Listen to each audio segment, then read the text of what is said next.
Bonjour à toutes et à tous et bienvenue sur HurryMotion.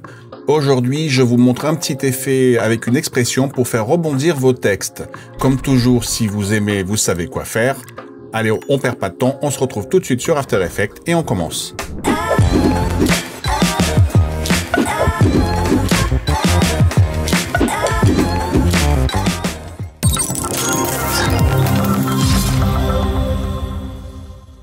Ok, donc on est sur After Effects pour ce tout petit tuto rapide.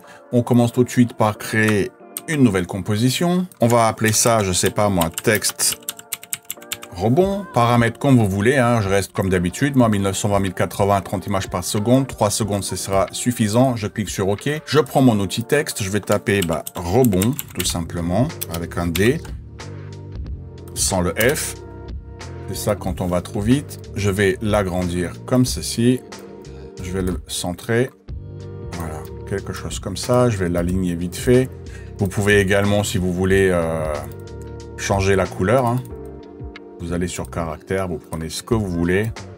On va prendre quelque chose comme ça, on va dire OK. Bref, c'est pas le plus important. Donc là, le point d'ancrage, il est bien en bas, c'est ce qui m'intéresse. Vous avez votre calque texte qui est là, vous le déroulez, vous allez dans animer. Vous faites une animation ici en échelle. Donc vous avez l'animation 1 qui est apparue, sélecteur de plage, et vous avez échelle. Vous enlevez le petit chaînage et vous passez la hauteur à 0. Tout simplement. Et vous faites plus rien. Et ici vous avez ajouté. Vous déroulez ajouter, vous déroulez sélecteur et vous rajoutez expression. Vous voyez, ça commence déjà à créer des choses. Sélecteur d'expression, vous le déroulez. Valeur, vous le déroulez. Et automatiquement, vous avez le petit tableau là d'expression qui s'ouvre sans passer par Alt-Gauche-Clic. Et là, vous collez, vous sélectionnez ça, vous collez l'expression que je vous ai fournie dans la description. Vous prenez pas la tête à essayer de tout comprendre, c'est généralement fait par des programmeurs, à moins que ça vous intéresse d'apprendre comment programmer des expressions. J'avoue que moi, à part les expressions simples comme time multiplié ou wiggle ou des choses random, des trucs assez simples, quoi, ou les loop, loop out, loop in, toutes ces choses-là, j'utilise jamais. Donc ça, c'est une expression que j'ai vue également donc avec des gens qui l'ont créée.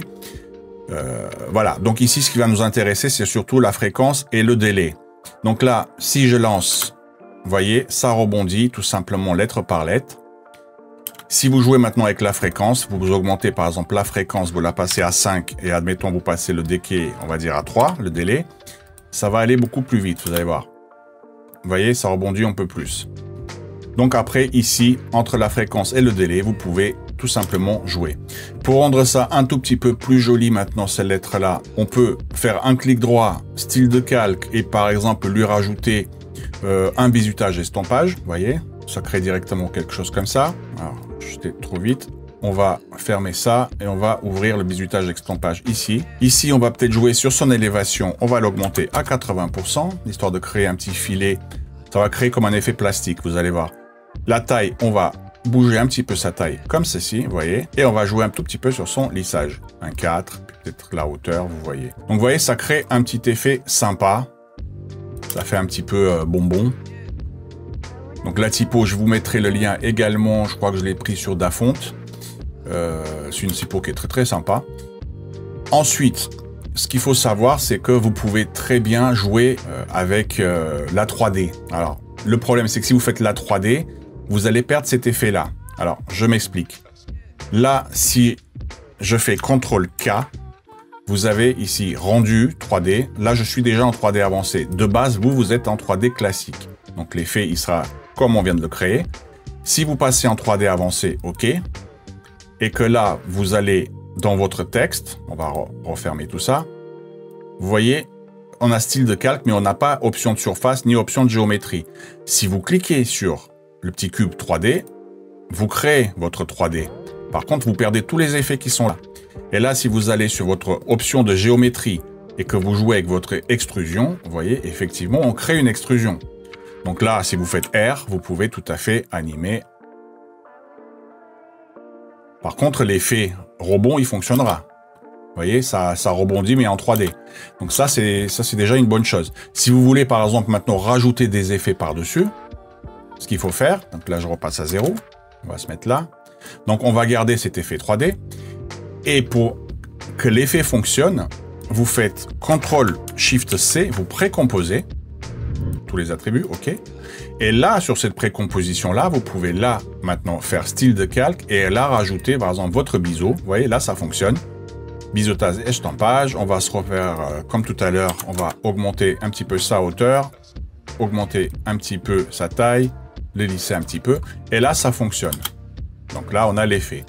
Ensuite, sauf que maintenant, vous ne pourrez pas diriger votre rotation en partir de cette composition-là. Parce que si je me mets en 3D ici, bah, je repère mon effet. Si j'appuie ici sur la petite étoile pour transférer l'effet et je rappuie ici, toujours pareil, vous voyez. Donc, c'est un peu con. Pour que ça fonctionne, bah, dans ce cas-là, vous retournez dans votre texte ici, sans l'effet. Vous vous arrangez pour créer votre rotation. Par exemple, si vous voulez faire une rotation, hein, ce n'est pas une obligation. Hein. Là, on va se mettre à, admettons, je sais pas, 0, 0, comme ça. Et arriver, pour l'instant, je me mets là pour que je puisse voir ce que je fais. Là, je peux, admettons, créer ma rotation comme ça. Le Z, j'en ai pas besoin, en fait. Voilà, vous créez votre rotation comme ça. Votre image clé, vous la remettez au début. Donc là, vous avez votre animation rebond en 3D. Et là, si vous allez sur votre composition, là, vous voyez, ça fonctionne. Vous avez l'effet et vous avez votre rotation 3D. Alors, c'est pas très très joli, hein, niveau avec cet effet-là, mais bon. Après, si vous faites CTRL-Y, vous créez un background, je sais pas, on va dire gris comme ça, on va le mettre en dessous. Là, par contre, si vous voulez rajouter une ombre portée, c'est pareil. Faut faire une ombre portée à partir du calque ici. Style de calque, ombre portée. Et là, vous avez votre ombre portée qui est simple. Voilà, comme ça. Vous voyez, vous pouvez faire votre petite distance. Vous pouvez jouer avec. Vous pouvez lui rajouter un petit bruit pour faire un petit style graphique. Comme ça. En revanche, si je l'éteins, si vous la mettez directement avec l'effet ombre portée qui existe, là, par contre, c'est pas génial parce que si je fais une distance, vous voyez ce qui se passe? Il transfère l'effet biseau sur mon ombre. Même si je fais un petit lissage, vous voyez, les traits qui sont là, c'est pas génial.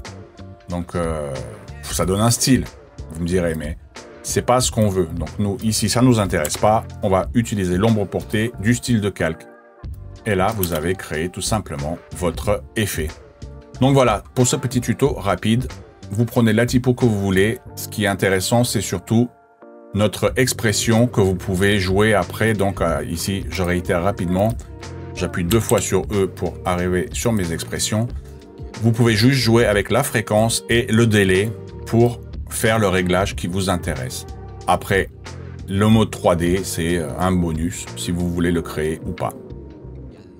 Voilà les amis, c'est tout pour ce petit tuto rapide. J'espère qu'il vous aura plu et qu'il vous aura permis d'apprendre un petit truc en plus. Comme je vous l'ai dit tout à l'heure, ne vous prenez pas la tête à apprendre cette expression par cœur, hein, sauf si vous voulez apprendre à programmer. Mais ça, c'est encore un autre domaine. En attendant, n'oubliez pas de lâcher un like pour m'aider. Et puis pour ma part, je vous dis à très vite pour une nouvelle vidéo.